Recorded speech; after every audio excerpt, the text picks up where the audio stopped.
So stock market's looking kind of good today. Looking kind of good. I think that means we have to do a show. A show that is worthy of the high stock market. Hold on, let me adjust this. All right, locals, you can look at your comments because you're special. If it works. Here we go. Do do do do do do do do do. Bum, bum, bum, bum, bum, bum, bum, bum, bum. Good morning, everybody, and welcome to the highlight of human civilization. It's called Coffee with Scott Adams, and I'm pretty sure you've never had a better time. But if you'd like to take this experience up to levels that nobody can even understand with their tiny, shiny human brains, all you need for that is a cup or mug or a glass, a tank or chalice, a stein, a canteen, jug, a flask, a vessel of any kind. Fill it with your favorite liquid.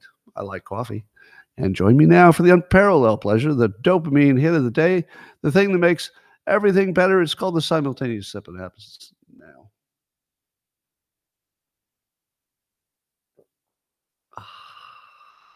Wait, what is that? What am I saying?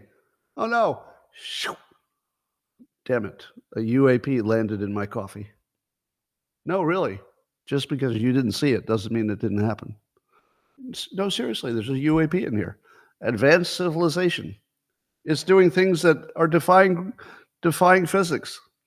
I swear, just because you can't see it doesn't mean it's not happening. Oh, I could show it to you, but there are reasons. Totally. All right. Let's get serious. Now, here's some science updates. You're not going to believe it. This is unbelievable. Did you know that physically fit people tend to be more creative? That's right. Turns out that, I don't know if I've ever told you this before, but have you ever heard that your body and your brain are the same thing? Yes, your body is your brain. If you do your exercise and do your physical fitness, yes, you'll be more creative. Yes, you'll have less dementia. Yes, you'll have a higher IQ. Stop doing studies. We all know it's true now. Well, there's another study from Norwegian University of Science and Technology. They say that people who have a positive attitude, a mindset that things will work out, are built differently.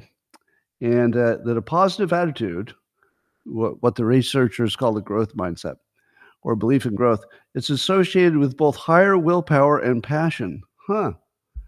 So let's see if I understand the science. So if you have a growth mindset, that's associated with being an optimist. Here's another way to interpret that. A growth mindset is an optimist. It's not associated with it. It's what it is. There's no difference. There's no difference between optimism and a growth mindset. Is there? The only reason you would have a growth mindset is you thought it would work. Do any of you have plans that you know won't work? No, you make plans based on what you think will work. So optimism is a growth mindset because your optimism isn't going to be about other people. It's going to be about yourself. Of course you're optimistic if you have a growth mindset. One doesn't cause the other. They're just the same freaking thing. All right, science. Science. I spit on science. No, I love science. I'm kidding. Now you won't believe this. There's another study, according to SciPost, that physical activity boosts IQ in kids and teens. We know. Physical activity, your brain, your body, it's all the same thing. Take care of your body. Your brain will be better. Yes. Here's another one from SciPost. Religious service attendance linked to lower dementia risk in Black older adults. Oh, my. Why must I be the one who speaks out against science? Science. Do you think that this is a causation? Do you think if you say, hey, people, if you go to church more, you're going to get less dementia? No. How about people who are high functioning do all the high functioning things that people with high function do? And in the United States, that includes going to church, because you can wake up in the morning, you're disciplined enough, your life is together enough that you can make it to church. No, it's just association. It's not causation. Sorry, backward science. Meanwhile, according to Tom Perkins in The Guardian, China just invented something that will suck up almost 100% of microplastics, and it's cheap and scalable. So they've got some kind of sponge made of cotton and squid bone. You know how I always say the scientists, they could have come to me. They didn't need to spend the money. Well, here's an exception, because if they had come to me and they said, Scott, we've got a lot of microplastics. We're looking for some way to absorb them. What are the odds I would have said, okay, what have you tried so far? Have you tried squid bone and cotton? I probably wouldn't have said that. So this would be an example of science that was worth doing. You didn't need to just ask me. But yes, if you have access to squid bones, which I assume are squished up and mixed with the cotton, it'll absorb 99.9% of microplastics in water samples. My God. Imagine if that worked. And apparently it's reusable and scalable and all that. But how scalable could it be? How many squid bones do you have?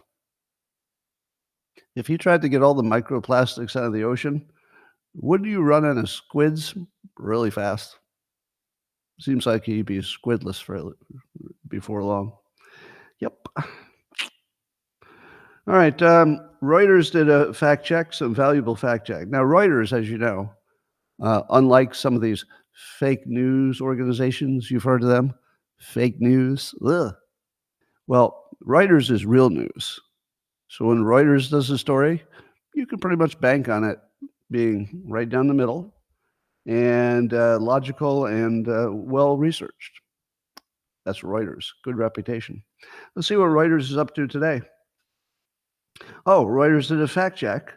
There was a story that looked like it was a CNN headline, but Reuters says it's fake. And the fake story said that Elon Musk had melted down the Statue of Liberty. But Reuters wants you to know that that didn't happen. Or did it? Because Elon Musk responded on an X post. And he said, no, I definitely melted it down 1,000%. So now I don't know. Did he? I don't know. We got the CNN headline that says he did melt it down. And then Reuters says he didn't. So that's a tie. But then Elon says he totally melted it down. So that's 2-1 that says he melted it down. I don't know. I'm going to go with the Statue of Liberty no longer exists, and it was melted down. But that's not all. Reuters also fact-checked a well-known news site called the Babylon Bee that had a story that said that Alua Akbar has replaced Cheerio, mate, as UK greeting. And Reuters wants you to know that didn't happen. They did not replace Cheerio, mate, with Alua Akbar. That did not happen. That was fake news. Yeah. And so it turns out the Babylon Bee doesn't get every story completely accurate. I don't know. I'm going to keep an eye on those guys, because I want to make sure they're, playing ball the way they should. So we'll keep an eye on them. Speaking of Babylon Bee, it makes me think of The Onion, which makes me think of their effort to buy Infowars. So there was some group backing the publication The Onion, which I didn't even know existed anymore. It's under new management, I guess. And they made an offer to buy Infowars because of the bankruptcy judgments. And that got turned down by the judge. I guess the reason was the the people who organized the auction for it didn't do enough work, and maybe they left some money on the table. So the judge said, go back and try harder to get more money for the Infowars assets. Now, did you know how much that was going for? I was trying to guess, how much are you going to pay for Infowars? And what exactly do you get? Do you get to take over the rent for the studio? Like, what exactly do you get? Do you get the cameras and the lighting equipment and a desk? If you don't get Alex Jones, what is Infowars? Is it just the studio and the name, some IP? I don't know. But so the price for Infowars was somewhere between, roughly $1 to $4 million. So the bid that the Onion made was on the low end. They think they could get closer to the 3 million plus. But it occurred to me that I could buy Infowars. I didn't know it was affordable. I had no idea. But technically, I mean, I can afford it. So should I buy Infowars? What would I do with it? Is there anything you can do with it? If I bought it and just said, hey, Alex, go do your thing, is there any way I could make my money back? So could I buy it and then just hire Alex as my employee and just, keep some of it? I don't know. I probably don't have enough energy to pull off that transaction. But if there's anybody out there and you wondered what would it cost to own Infowars, if you're a billionaire and you just want to mess with the powers that be, because the powers that be wanted Alex Jones to be out of business, it would be just a wonderful FU if you had $1 billion. I'm not a billionaire, but I mean, for me, it would be serious money. So it's not like that's not pocket change. I'm doing okay, but that's not pocket change. Anyway, so make an offer. 3 million, 4 million, you might own it. You remember ActBlue? So ActBlue is that big organization that allegedly is accumulating small donations for the Democrat Party, but they were accused of taking money from foreign entities that were trying to influence the elections and using them as essentially a money laundering operation for their foreign influence. That's the charge. John Solomon of Just the News is reporting on that, but apparently the new news about that is that the platform did not block foreign gift cards until this fall. So apparently you could donate using a foreign gift card so that nobody would know who the real donator is, I guess. And it would sort of conceal what's going on, and you could have a lot of foreign influence that way. So apparently they've fixed this so that it can't do that anymore, but it was. So foreign money laundering appears to be confirmed. It appears to be confirmed. Because if they ever had the ability, which they do confirm, to accept these foreign prepaid gift cards, and we know they were doing it, we don't know how much influence it was because we don't have a dollar amount for the cumulative total, but it can't be nothing, or else it wouldn't be a story. So the story is kind of empty without knowing what dollar amount they think could have been this foreign money laundering. But if I ever hear that number, I'll tell you if it makes a difference. Meanwhile, over at Reclaim the Net, the reporting on Meta is tweaking their program for censorship. I'll call it censorship, but really it's getting rid of people who violated the terms of service. And instead of being kind of one strike you're out, there's going to be some kind of a probation period where Meta tries to educate you on why you were temporarily banned, and then you can work your way back into their good graces. That's pretty good. So I don't know if this is a good idea or a bad idea, and it probably depends how it's implemented. But when I see Meta doing something that, at least on paper, is exactly what we want, because we want people to have free speech, But if you have free speech, you know you're also sometimes going to violate the terms of service and maybe not even know it. You might not even know you did it. So isn't it better for everybody and for free speech if Meta says, all right, we don't know if that was intentional. Here's a warning. Maybe a little limitation on your account temporarily, but here's some education. Did you know this? Don't do it again. I like that. Feels like progress. Meanwhile, apparently one of the hottest trends, at least for China, on the consumer internet is these short video dramas. So apparently creators are making 1 to 2 minute episodes for something that might be over an hour. So you see only 1 to 2 minutes for each episode. And it's designed for vertical viewing on phones, so it's not movie format. It's that up and down selfie kind of format. And apparently the traffic and the money on that has surpassed movie box office. So it's already, like I'm hearing about it today, it's already bigger than movies, at least for China. And to them I say, that makes perfect sense. The thing I worry about is the shortening attention spans that the phones are causing. And I know for myself, it is literally just not possible for me to watch a long form movie. And I've said it many times, but I keep thinking I'm exaggerating when I say it, and that 10 minutes from now I'll be watching a 3-hour movie and enjoying it thoroughly. But I don't think so. I'm starting to think that there's no place in my life, and maybe no place in your life, for a long form movie. Like the trouble with the long form movie is they have to do the entire first act has to be bad news for the hero, so the hero has some purpose. So I don't want to watch 30 minutes of terrible things. Oh, my family was wiped out by the bad guys or whatever.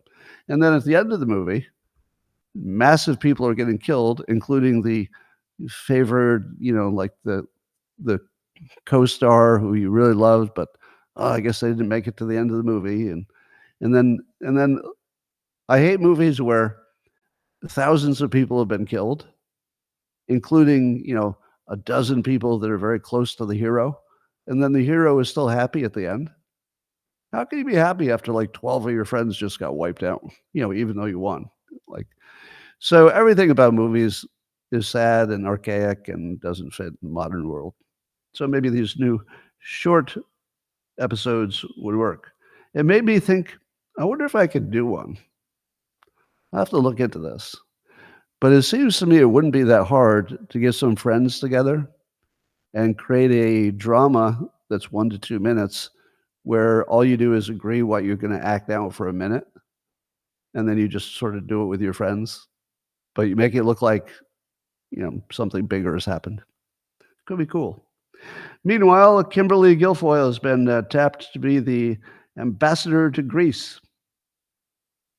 And if you're not up on the news, you might say to yourself, what will Don Jr. think about that? But it turns out that they are not a couple anymore. Don Jr. has found another woman. I'll just leave it at that. So he's connected now with some other young, beautiful woman. And I feel like there must have been a lot of interesting negotiations behind this. The first thing I would note is that the breakup didn't happen, I think, until after it was obvious that Newsom would not be the candidate. Did you notice that? Because if Newsom had been the candidate, Kimberly Guilfoyle would have been so valuable to the Trump family, they probably would have told Don Jr., if you're thinking about breaking up, maybe just hold off a little bit longer, because wouldn't it be good to have Newsom's ex on your team? For all the inside psychological stuff. But probably a coincidence, but at the same time that asset was no longer necessary because Newsom's not running for office, for at least this time. Then Kimberly Guilfoyle has put all of this let's say, time and effort and blood and sweat and tears into the Trump operation, and reasonably could expect that she would have some home there. But then she can't really hang around locally because her boyfriend's got a new girlfriend, and that's going to be awkward. So this looks perfect. If it works out for her lifestyle wise, great. I mean, she might actually love being ambassador to Greece. Doesn't sound like a bad job, actually. So I wish the best to all of them. Meanwhile, the American Tort Reform Foundation ranked New York City as the second worst judicial hellhole, especially for lawsuits. So I guess the laws and the process there are really friendly for people who want to abuse the system. So New York City, judicial hellhole.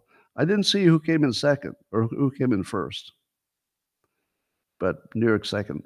So I would say again, New York City and really New York State. I wouldn't build a business there. I feel like that would just be insane. The laws are so unfriendly that it just seems like the logical thing is to stay out of New York. Anyway, Mark Andreessen continues to be interesting in his, I would say, his new role as more of a public commenter. And we need more of him because his public comments are unusually good. He is unusually smart and, no BS.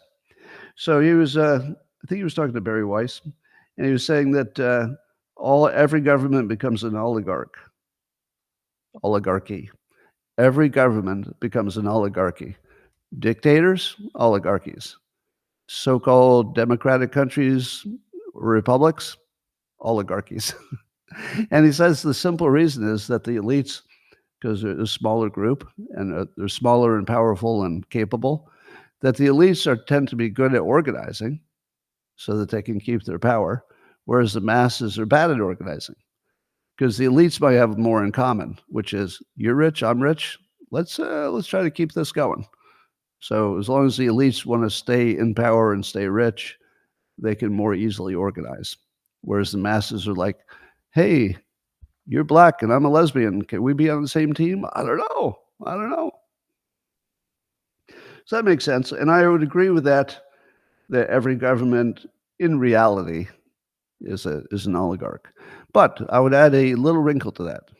So this is one of the smartest reframes that I ever heard in terms of the United States, is that we're more like Game of Thrones, meaning that the oligarchs are not all on the same side. So there's an oligarch group over here that has a lot of interest in one topic. There's another oligarch group over here that really cares about another topic, but still oligarchs. It's just that our oligarchs tend to be divided into smaller teams that care about things more than other things. So there's that. But I would add to the idea that every government becomes a oligarchy, I would add my thing, which is every government becomes a brainwasher. Every government becomes a brainwasher because they have to. There's no other model that works. It doesn't matter if you're a dictator, brainwashing your citizens. Doesn't matter if you're a democracy or a republic, brainwashing. You really can't not do it. The moment you let the news do what the news wanted to do, who would be running the country? The news. The news would. And then there would be somebody who became the powerful news person, and they would effectively run the country. So if you're in a government, it doesn't matter what kind of government, how you got there, dictator or actually a fair vote. Once you get there, you can't let the news run the country. Because what if the news said, let's say you get elected tomorrow, totally legal election, you're completely legitimate. But the news decides they want to get their own person in there, somebody who's important in the news business. So they just start some fake news and say that you're on a Russia collusion or something. And the next thing you know, people vote you out. So if you're in any kind of a democratic republic or even dictator, if you don't control your news so that the news is a reflection of what the people in charge want it to be, you will not be in charge.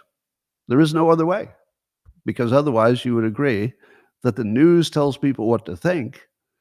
And if the news tells people to think that the government is bad and everything isn't working, the government will fall. So brainwashing is not optional. You want it to be, but how much you want it to be won't change the fact it's not optional. It really isn't. I hate it, but it's not optional.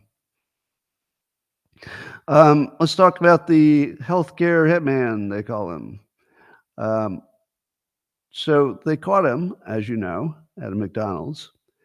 And one of the mysteries is, why did he seem like he was such a law-abiding, nice kid with a great future, and then he turned into some kind of domestic terrorist? Like, how's that happen? But and I saw a lawyer Lee, at least that's the name she goes by on X. Lawyer Lee said, "I've been a lawyer for 30 years. There's a lot more to the Luigi Mangione story than we're being told. I'm highly concerned about his claim that evidence was planted on him." Well, I can see why you'd be suspicious about that. Because when you hear what was planted on him, it almost sounds like a comedy. Well, he still had the murder weapon in his pocket. What? What, days later? You've got the murder weapon in your pocket when you get caught at McDonald's? And he had the fake IDs that he used to commit the crime. He had all the fake IDs on him. What? And then he had the actual face mask that he wore during the crime, or one that looked like it at least.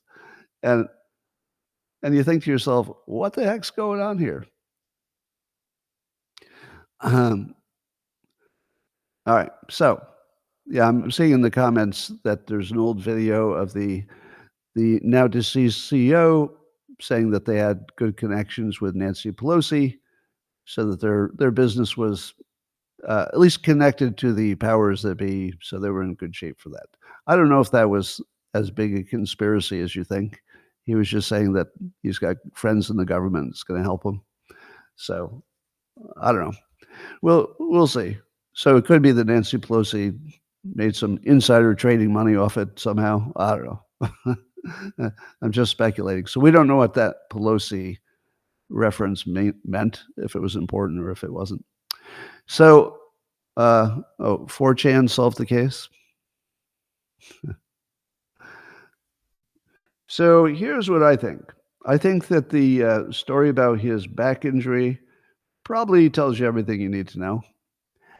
He might have been on some kind of medication for the back injury, maybe more than one. That could have changed his thinking. It could be that when you're in pain, everything looks different, and maybe he had a death wish and he didn't care if he got killed. Maybe he realized that his life wasn't going to be him becoming president and having a good life, so he needed to be important to make a difference in the world. So he picked this cause, thought he could get people on board, and he was right. Because no matter what you think about this shooter, the shooter's stated objectives were met.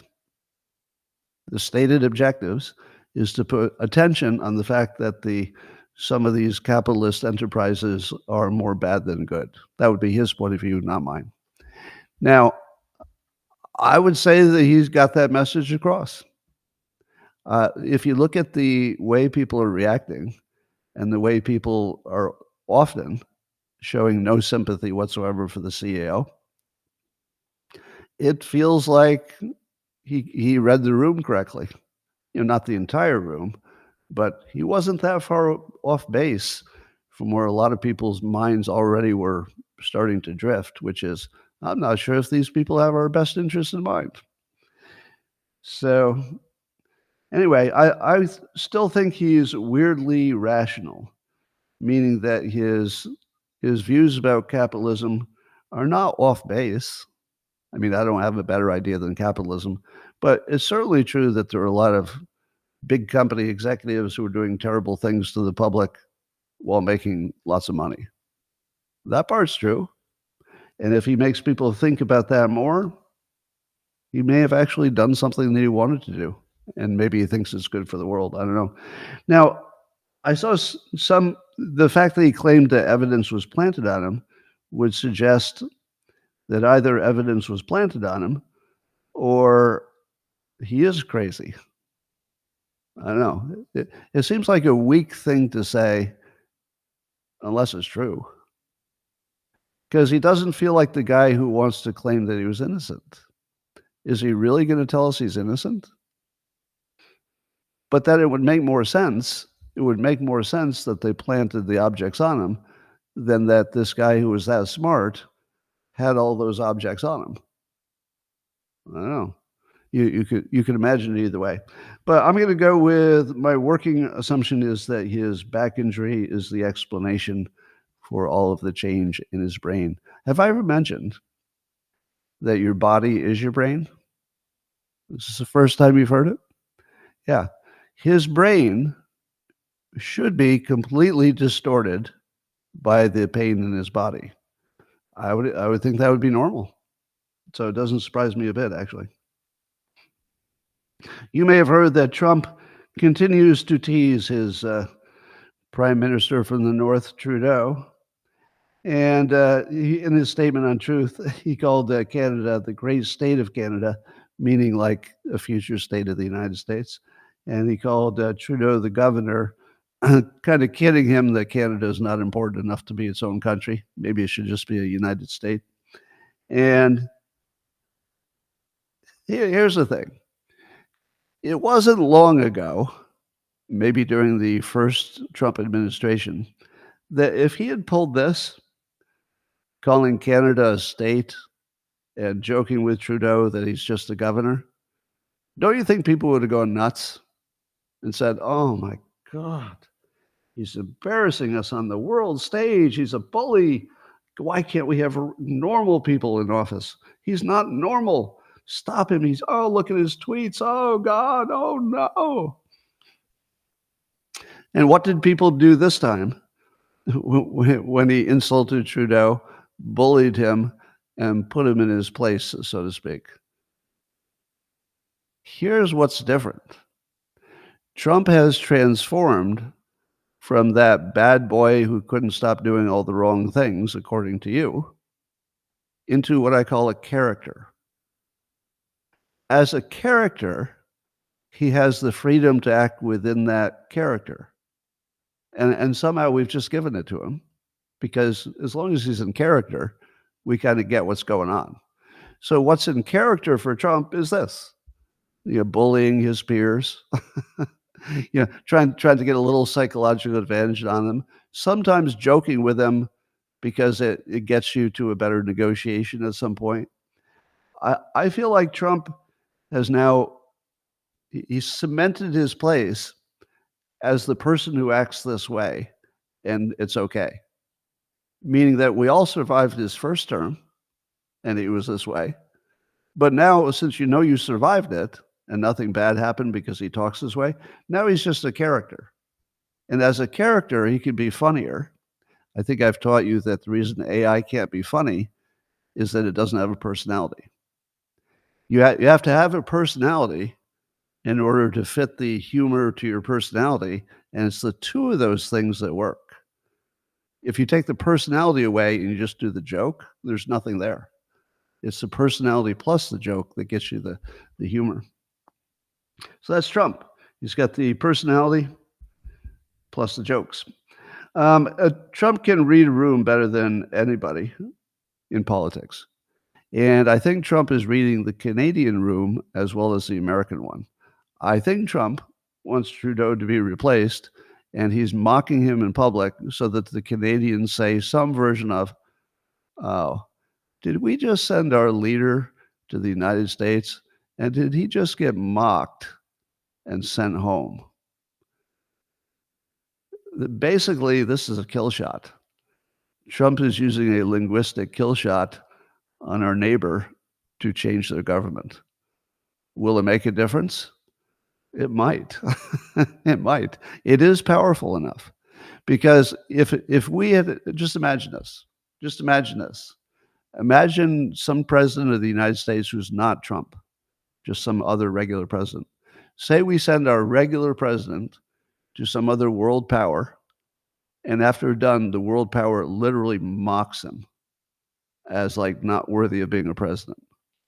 You can't even hold that in your head, can you? America would go nuts. We'd be like, oh no, we have to get rid of our president so we don't send somebody over who gets mocked that way. Or we need to, you know, invade the country that did it or something. But having Trump even gently mocking him, I would think just takes his legs out from being a credible politician in the future. So I would expect to see the end of Trudeau as a political actor really soon. I think this might have been the last push. We'll see.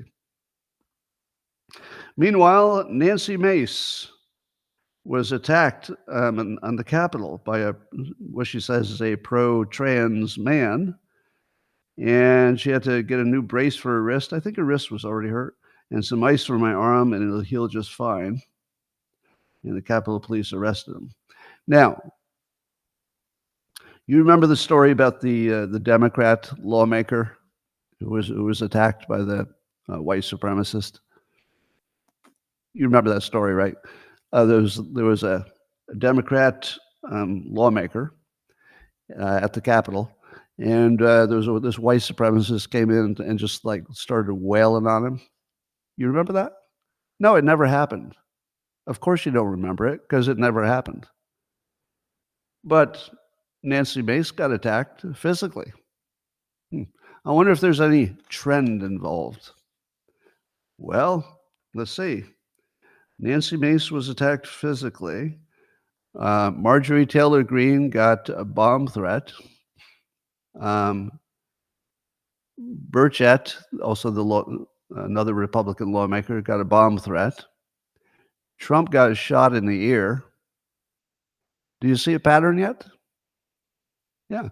Republicans are still being hunted. The J6ers are still in jail. Yep. Still being hunted. Well, I think that's going to change. So Joy Reid did another mentally unstable video where she looks in the camera with the eyes like this. And I think Hitler's coming. Oh, people. Oh, I think Hitler's coming. Hey, Hitler. Orange Hitler. Everybody can see it. You can all see it. You can all see it. Orange Hitler's coming. And I can't look away. I watch every second of her videos because I just look at it and go, what? What's happening here? So here's one where I can't tell. Is she really this stupid? Or is she just doing this for political brainwashing propaganda effect? She actually said that when Elon Musk and Trump, and I think mostly those two, they talk about running the country like a business, Joy Reid takes that literally and then explains why running the country exactly like a business would be a bad idea. Now, does Joy Reid not really understand how words work? That doesn't make sense. Doesn't she have like an Ivy education and she's on TV every night communicating very well? Does she really not understand that when somebody like Musk says run the country like a business, all they mean is don't do stupid shit? That's all it means. Just don't do stupid shit, because companies don't, or they try not to. And she turned that into, well, if you're going to run like a country, I guess you'd get rid of all those unnecessary expenses, like all the things that help people. And like, no, no. Everybody knows they don't mean that. Everybody knows that just means don't do stupid shit. Everybody knows that. Is she the only person in the world who doesn't understand what it means to run the government like a business? Is she just lying or trying to convince you that she really believes this is like a business? I mean, I don't know. I'm actually my first instinct is she couldn't possibly be that dumb to think that they mean that literally and that the analogy holds for every element of a business versus a corporation. But on the other hand, it is exactly how Democrats argue. they they argue like the analogy is a literal. They argue like hyperbole is literal. I don't know. She might be that dumb, but I'm going to lean toward it's intentional bad behavior and not something she can't control. Meanwhile, James Carville continues to entertain. He might be the only Democrat who fully understands what happened with the Democrats and what they did wrong. So listening to him talk and having the Democrats, not understand any of it is just entertaining the hell out of me. So here's what he says now. He said, "Well, did the language of identity politics really didn't hurt us ever?" And he says it wasn't bad, but there's evidence for a fact that no one talked about it in 2024. So he's talking somebody else's argument that identity politics couldn't have hurt them because the Democrats weren't really talking about identity politics during the race. And Carville says, so he goes, so wait a minute. If you have an idea and no one talks about it, and you still insist it was a good idea, it doesn't make any sense. Right. So the Democrats, their top thing was identity politics. But I think he correctly notes that when they ran for office, suddenly their top thing disappeared. It's because their top thing was just toxic and bad for the country. So they couldn't even lead with their top thing because even they knew it wasn't a good thing. If they believed their top thing was a good thing, they certainly would have made it the focus of their entire campaign. So Carville is totally correct that their philosophy, even they knew, was so weak that they couldn't mention it while running for office. Wow. He's right about that. But he says, and he points out that one side doesn't get to make all the rules; the other side gets a vote too. So he talks about how the Republicans very, very smartly focused on the identity politics because the public, believed that it was a thing, and if the Democrats weren't talking about it at this minute, certainly everybody in the country still knew it was a thing. So he said, he said that the late deciders, 78% of them thought Democrats want to defund the police.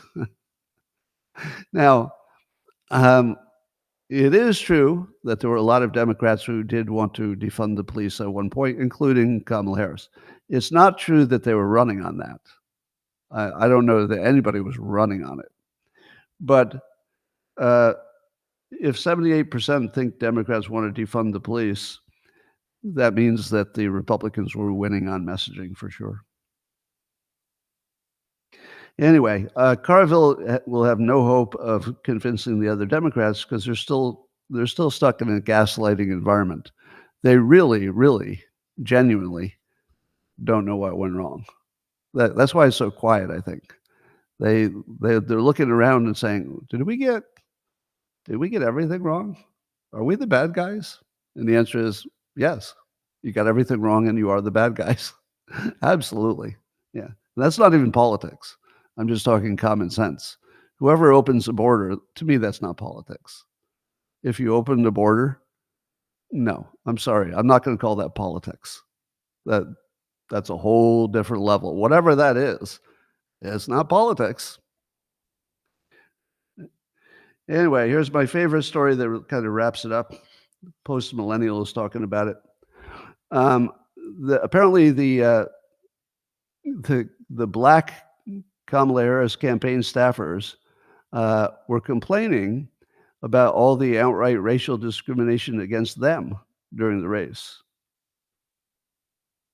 So Kamala Harris's black campaign people believed that working for the black candidate, they were discriminated against for being black.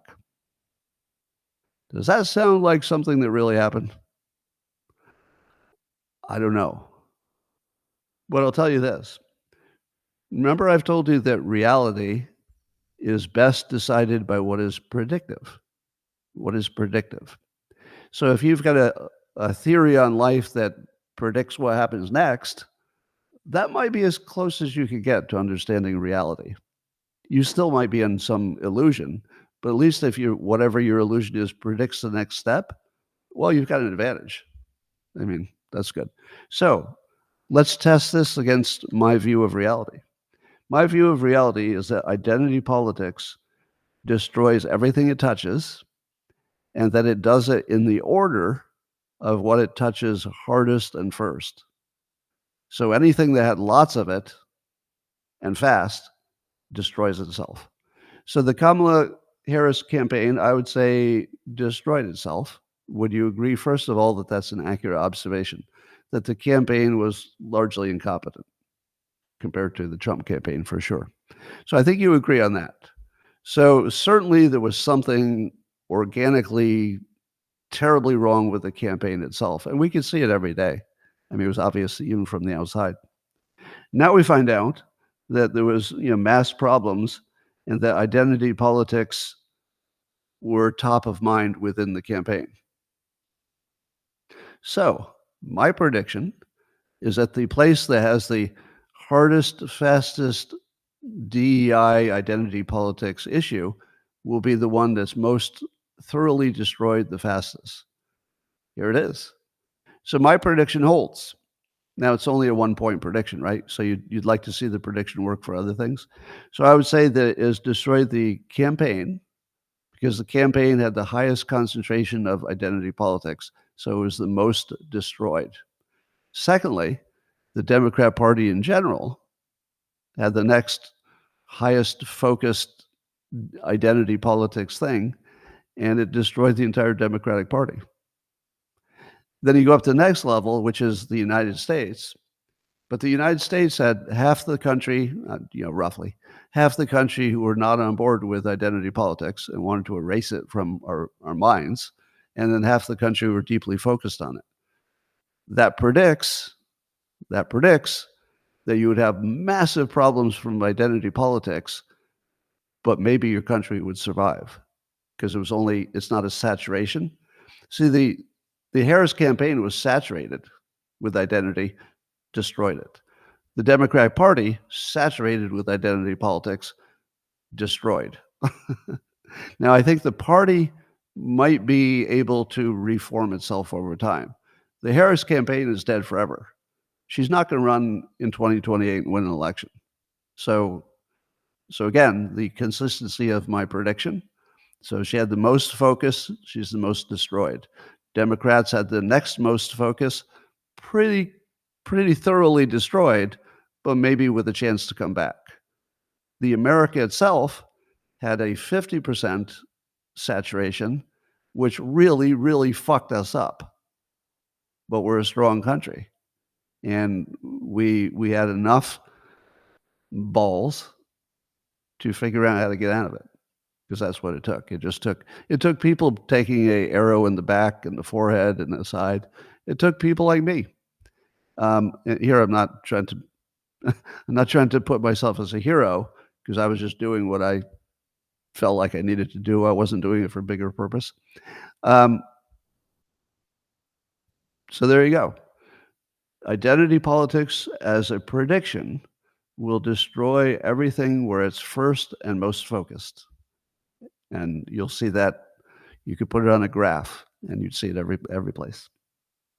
Meanwhile, Melinda Gates, the ex of Bill Gates, is donating $150 million to a bunch of nonprofits, and a lot of it is to help remove barriers for women in the workplace. What? What? Barriers for women in the workplace? What barrier are you talking about? Here's a woman who clearly has not had to apply for a job in a long time. Does Melinda French not know that if a man and a woman go into the same interview and they have similar or even anywhere in the same ballpark credentials, that the woman gets hired every time in corporate America. What problem is she fixing? I don't know any company that doesn't prefer females over males for hiring, including construction. Because even the construction guys would be like, oh, we better get some diversity in here. Oh, there's a woman applying. She has all the skills. Yes, definitely get the woman. Well, there's a guy applying too. No, we need a woman.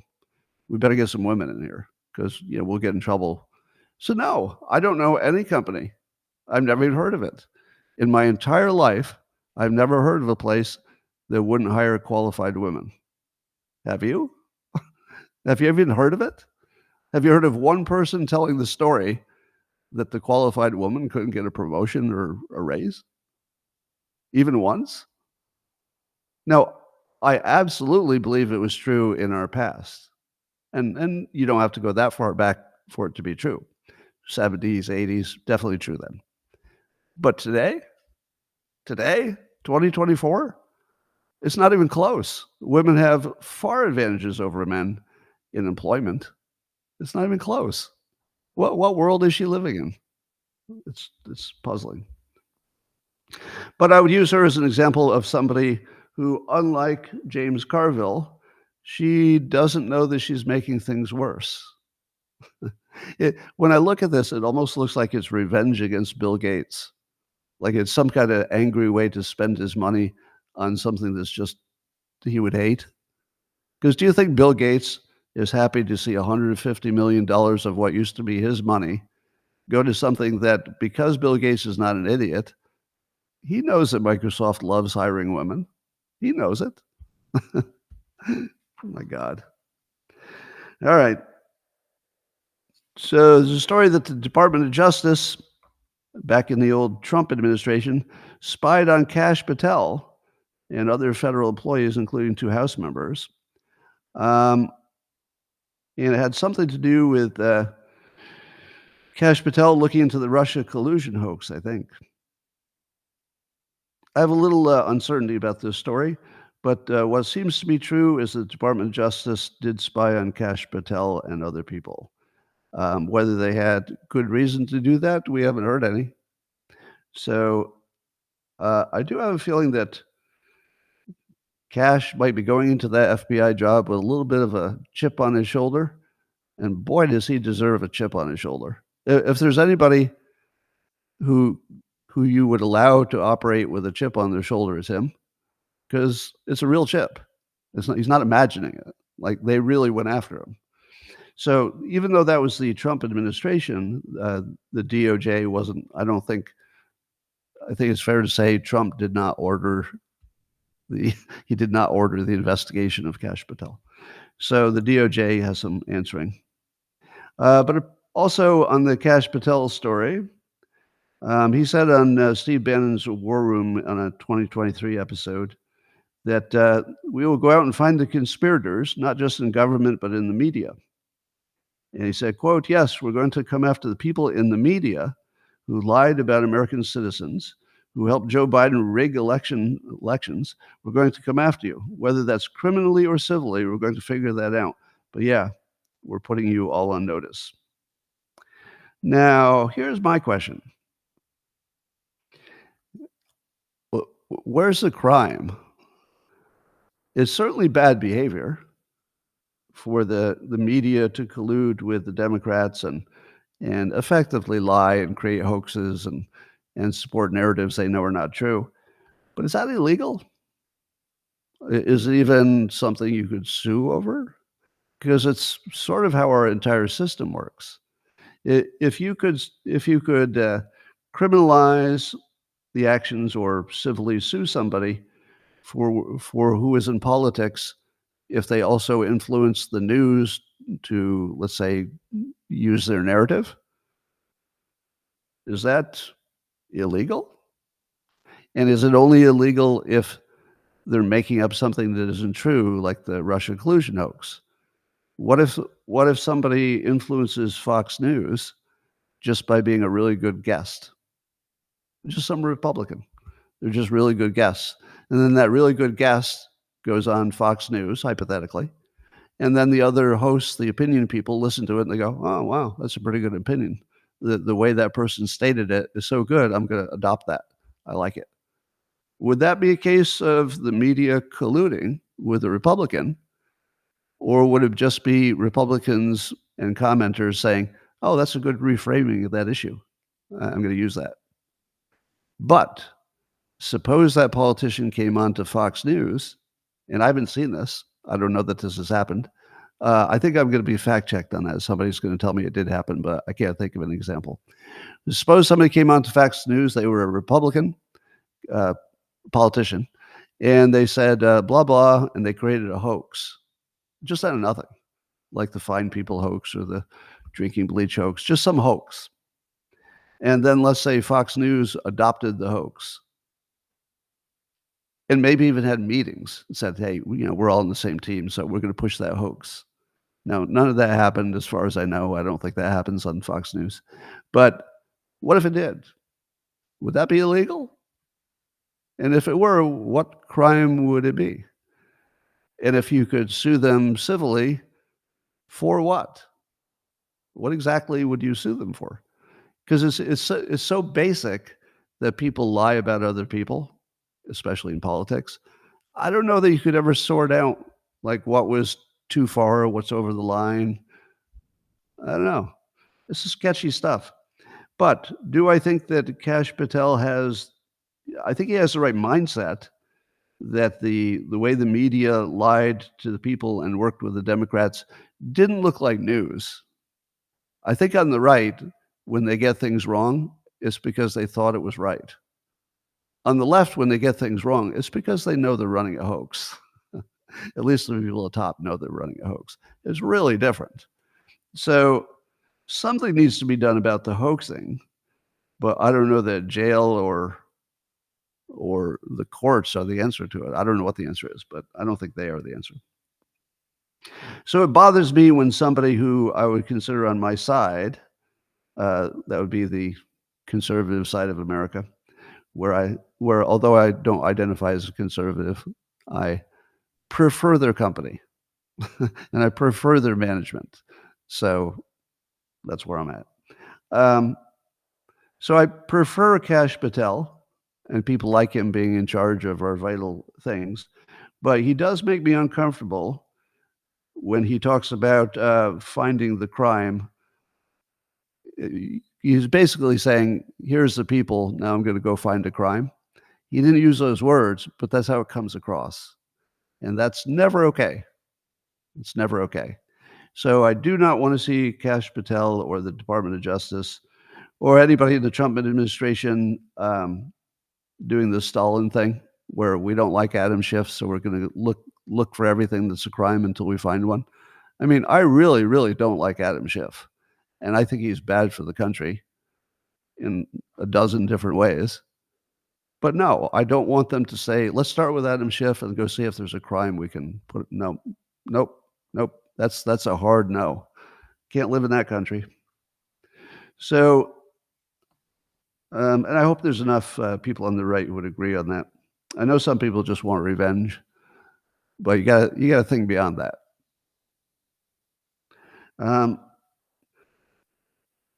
I saw an opinion by Mike Cernovich that I wanted to add a little to. He said in a post today, he said, can we finally accept that most of the subway psychopaths are the result of high-dose weed products and the resulting psychosis?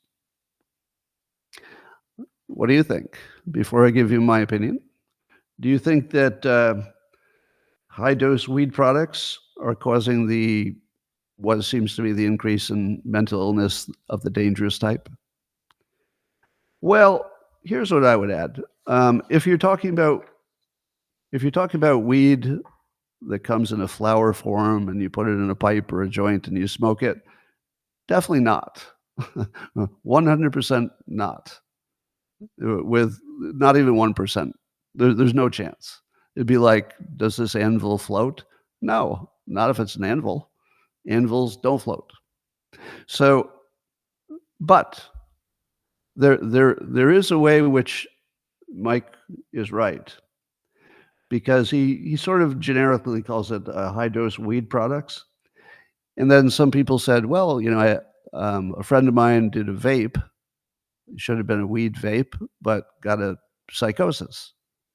Now, in that case, it was like a 2-hour psychosis.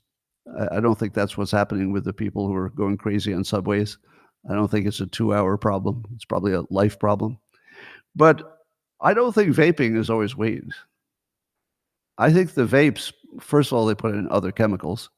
Second of all, if you've ever tried vaping and you've also tried the regular version of weed, the feeling you get and the experience aren't even close. I love ordinary weed, the legal kind, but vaping, not even a little bit. It's not even a little bit attractive. I know how it feels, and it just doesn't add much. It just makes you kind of tired and stupid.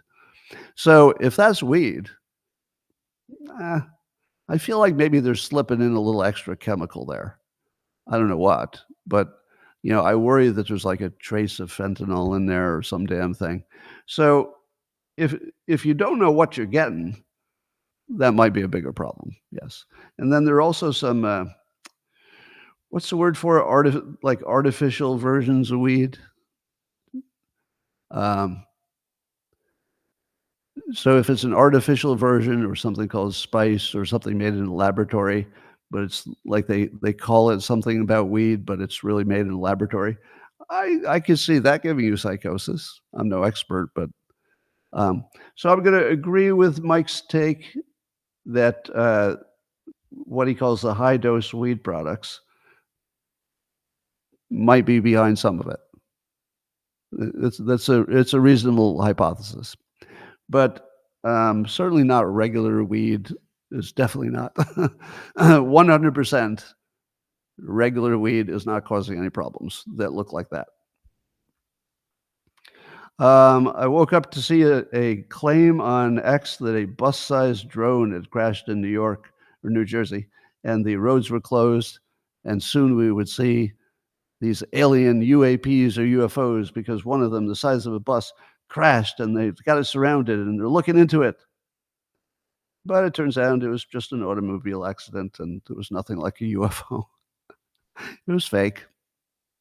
Then, of course, have you seen some of the impressive videos of these shining objects, sometimes going into the ocean and sometimes coming out? Do those look real to you? Do those videos look real? It's kind of, it's messing with my head. Synthetic, thank you. All morning I've been trying to think of the word synthetic, referring to the weed. There is a synthetic form of marijuana that I wouldn't trust at all, like not even a little bit. I wouldn't go near it. But so if that's the kind of product that Mike Cernovich is talking about, the synthetics and maybe the vaping, yeah, I would stay away from those. I would stay way away from both of those.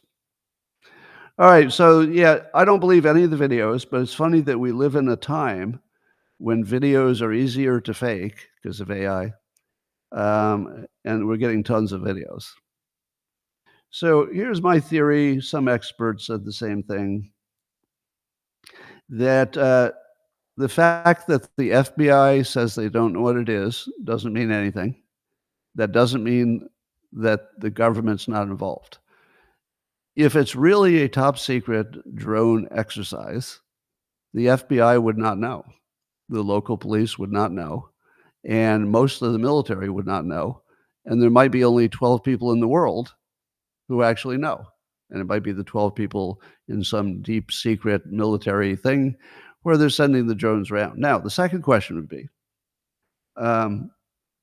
and this, I'm stealing this from an expert whose name I forgot to write down, so I'm a terrible person. Oh, Emerson. Emerson is his name.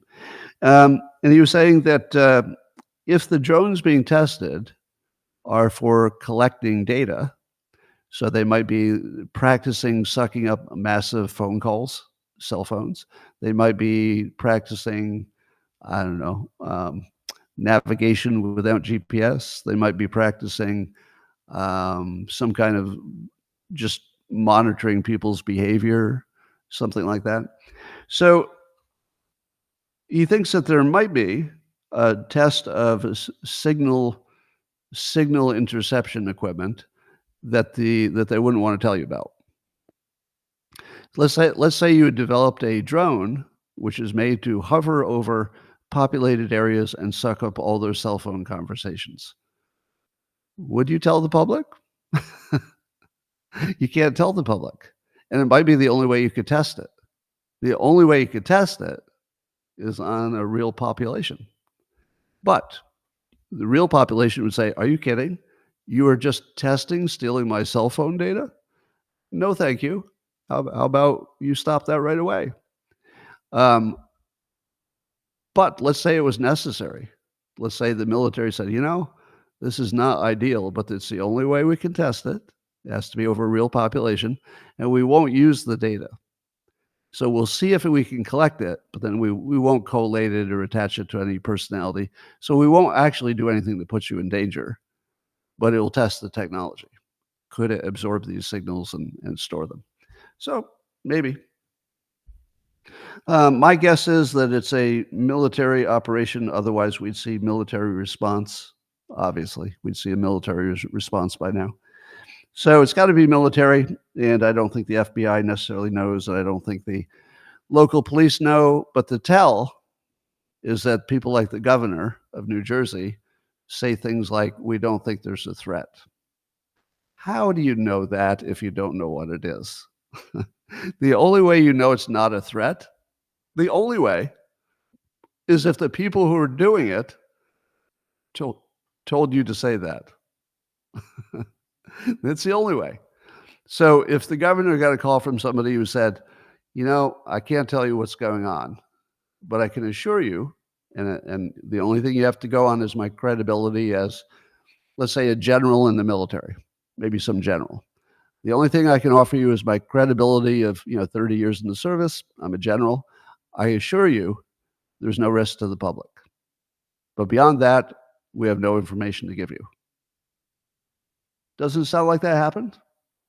I think that happened. Otherwise, the governor would already be, maybe moving people out of the zone or something. You'd relocate people. So I think the governor must have been told, and maybe the local police must have been told, that it's no risk. And the only person who could tell them that are the people behind it. Nobody else would know. So I think it's kind of obvious what it is. It's obviously military. It's obvious that the authorities don't know the details, but they have been told not to worry. All right. So some of the January 6th committee people, they say Trump is trying to send a message with his calls for their imprisonment. So I think the January 6th committee was completely corrupt. But as I've said before, I'm not aware of a specific law that they broke. They seem to have lied. They seem to have destroyed some information, but they would claim maybe it was accidental. I don't know. But there's definitely tons of bad behavior. There's lying. There's ignoring exculpatory evidence. Every bit of it was crooked and bad. But was it illegal? I think I saw Jonathan Turley say there's no specific crime that looks like they could get a conviction. There's nothing that the public can see that looked like it's illegal. And since I'm not a lawyer, I'll just take his. I hope I've interpreted that correctly, but I think he doesn't see a path to a crime. But I don't mind that they're threatened with it. I don't mind that they're threatened because the behavior was certainly as bad as a crime. I would say worse. It was worse than a lot of crimes that are definitely illegal. And I'd hate that nothing happens because of a technicality. But certainly people who engage in that kind of behavior, the January 6th Select Committee, are some of the worst human beings I've ever seen. I mean, you have to be a terrible human being to be part of that. You can't respect any part of that. Anyway, so Republicans think that, or there's a thought then no Republican senator is going to fight Trump if he tries to pardon the January 6th people. I would go further and say, if you're a Republican and you oppose January 6 pardons, good luck getting reelected. Yeah, if you want to know the fastest way to not get reelected, just go in public and say you don't agree with the January 6 pardons. You are so done. All right, this is a serious red line. Any Republican who crosses this line and says anybody on the January 6th should stay in jail, even the violent ones, I think you're out of business. You should be. I don't.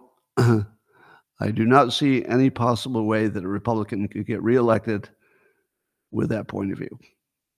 Although it would agree with the Democrat they're running against. So, I'm rethinking this on the fly. I'm thinking that the Republicans wouldn't support the Republican, but they also wouldn't want the Democrat. I don't know. I think this would be one where I'd rather have the Democrat win. Well, no, because the Democrat would also be against the pardon. Yeah, I guess it's a little more complicated than I first thought. But if you're a Republican, I would not fight the January 6 pardons. I would roll over and find something else to worry about. Trump has a new proposal. He wants businesses that invest over $1 billion in the U.S. He wants them to receive expedited approvals and permits. Now, how big a deal is that? It's really big. And have you seen the stats on how many billion-dollar companies have been created in the United States in the last few decades versus how many have been created in Europe? So in the United States, I don't know what the number is, 50 or whatever, but quite a few. The number in Europe is none. In decades, they haven't created a new billion-dollar business in Europe. None. Now, why? Well, why is probably red tape and tradition. Some of it's cultural, but a lot of it probably is just the red tape. It's just hard to get anything going. In Europe, it's harder. So Trump's instinct to reduce regulations and make it easier to do business is right on. I've told you before that I've had numerous small business ideas for California. For example, I would love to open a cat petting cafe, but it's California. So I go, oh, it's California. There's no point in it.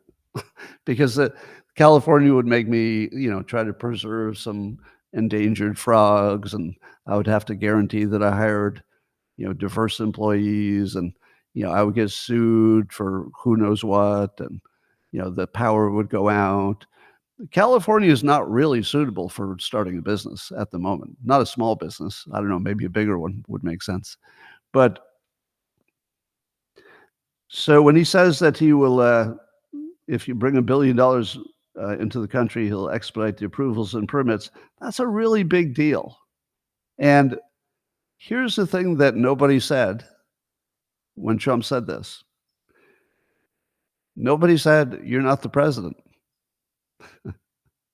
So he's not even the president, but he puts out this proposal as if president. And I think everybody treats it as though he said it as president, which they should. Common sense. Common sense says the real president's, disabled. And if we have somebody who can step in who's legitimate because he did get most of the votes, yeah, act like a president. So the fact that he does this without an apology, he doesn't add anything like, once I'm sworn in, he doesn't have to do any of that. He just says what he's going to do, and then it's done. I mean, you could argue that he implemented it already, because if what he's offering is expediting approvals and permits, he doesn't need to pass a new law, probably. He doesn't have to get anybody's permission, probably.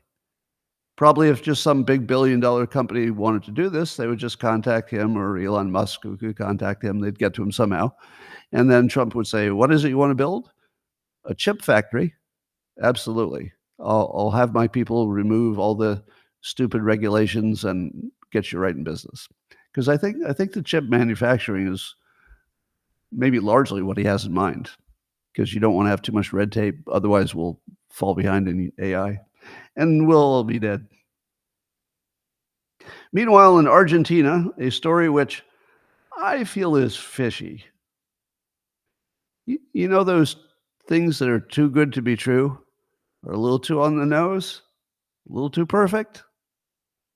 Well, so as you know, Argentina's new president, Milei, is an ex-economist, and he had very, very big claims about what he was going to do to turn around Argentina, and he was going to do it fast. And so today the news is saying that Argentina has completely removed the deficit, meaning that the government is bringing in more revenue than it's spending. And he said, with no debt, says there's no inflation. So suddenly, Argentina is looking like a great economy. We're at the beginning of a great economy. And he says Argentina will become the AI and nuclear powerhouse, which is exactly the smart thing you'd want your president to say if you were the president of Argentina. So here's my problem. Is this a little too good? Do you believe this? Do you believe that the economists came in and completely turned the country around in 1 year? Does that sound real to you?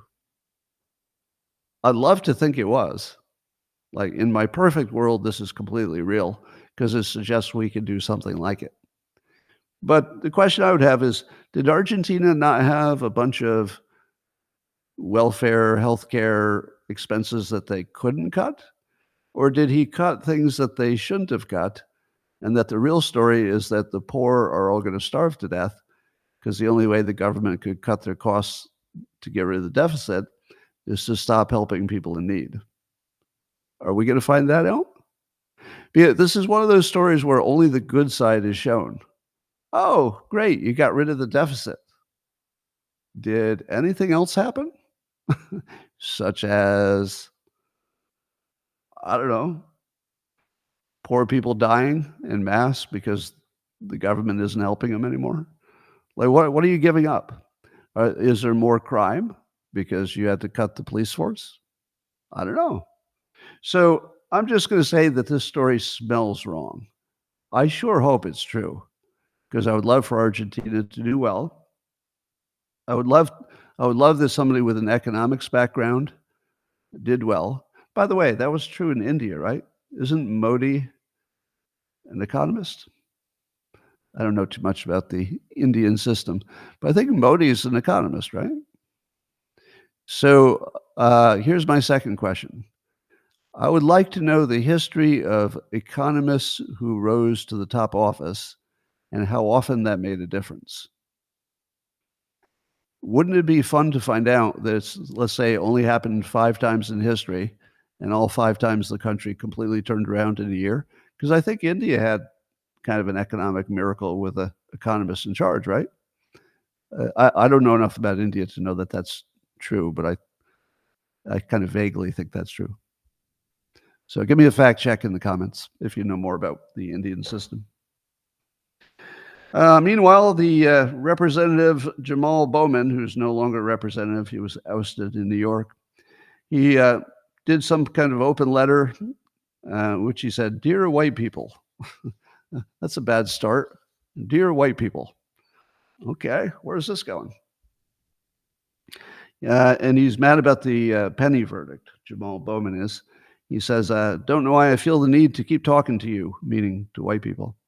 And he said on Tuesday that, quote, "white supremacy is the reason Daniel Penny was acquitted." Oh, my goodness. And he said he doesn't understand why people feel the need to keep talking to white people.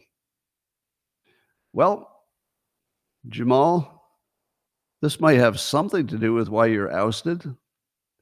So he's doubling down on identity politics. And I was watching, Dan Abrams. I think he's on News Nation now. Used to be on MSNBC, if that's correct. And he was talking to a Black Lives Matter leader who was saying that the Daniel Penny thing was pure racism, and Abrams was, who I believe is a Democrat. He was just no. He was a hard no on the Penny situation being about race. I really appreciated that. Now, I'll need a confirmation. He doesn't he side Democrat? He's not an extremist, but I thought he was always, friendly to the left in terms of politics. So if you get somebody like Dan Abrams, who's friendly to the left on politics, to say this Daniel Penny situation, nope, absolutely not. That is not about racism, and I agree. Meanwhile, there's talk that Lara Trump, who is now stepping down as the RNC co-chair, might be considering a Senate seat to replace Rubio. What would you think of Lara Trump as a Florida senator? I will not wait for your answers, and I will tell you the answer. I like it. I like it a lot. And again, I've had some interactions with her on interviews. She's interviewed me a few times on video, and I'll tell you the one thing you get from her, like loud and clear, is she projects competence. Like you just feel it. So she's got the charisma, the fight, the connections, the competence, and to Donald Trump's point of view, she is perfect on camera. The camera loves her. So if you have, and her physicality, I don't think can be ignored. If you've never seen her workout routine on her Instagram posts, oh my God, she really takes exercise and fitness to a level that is inspiring. Actually, it's just inspiring. So, does she have the tools to be a senator? I'm going to say hard yes. I'd be pretty happy with that. So, if you had to predict, I would predict that she will be a senator. We'll see. Elon Musk apparently set a new record for richness, so he crossed the 400 billion mark. He's in the mid 400 billion range of richness. Now, I'm not the first person to predict this, but I think he's only 2 years from the first trillionaire. Because I think when the robots go online and his taxis go online, and he's part of the Trump administration, so those, let's say, those things holding him back, regulations and red tape and lawfare and all that, if those things are removed, which are his biggest problem, weirdly, it's not going to take him long to get to $1 trillion, because you could easily see the value of Tesla doubling, right? You could imagine Tesla doubling in value in 2 years with the robots, with the, even maybe just with the cars alone, but you add the robots in for sure. And then you add the self-driving taxis. I mean, that's got to be worth a few $100 billion right there. So yeah, I think 2 years. 2 years until he's the first trillionaire. That's kind of cool. If somebody had to be a trillionaire, are you glad it's him? Like, try to do this exercise in your mind. Try to come up with one other person in the United States that you would be as happy if they became a trillionaire. Name anybody. But he clearly puts so much blood, sweat, and tears into the benefit of the United States, not just now, but in the long future, and the benefit of the world, and making us multiplanetary and God knows what else. I don't think anybody in the history of anything has ever been so clearly somebody that I would say, trillion? Go for 3, right? You can have as many trillions as you want. You just keep being you and keep giving back to the stockholders and giving back to the country and the world. And yeah, we're all good. And then the other thing you have to realize is that Musk with $1 trillion can do more things like buying old Twitter and saving free speech. So that was worth $1 trillion. And remember, the trillions that he makes probably just go back into productive investments. He doesn't keep money in a pillow. He doesn't put money in his mattress. He reinvests, and he reinvests at least 2 or 3 times. He's reinvested everything he had. So he's all in on America. And if you're all in on America and you prove it every day and you're working 120 hours a week, and it seems like it takes 3 of you to do what you're doing, and you don't have to do any of it. You don't have to do any of it. Yeah, you can have $1 trillion. You can have as many trillions as you want. That's fine with me. All right, ladies and gentlemen, that's all I have for my prepared remarks. That went on too long. I'm going to say bye and say hi to the fine folks who are at Locals. But if you're on Rumble or X or YouTube, thanks for joining. I will see you tomorrow, same time, same place. And Local supporters coming at you in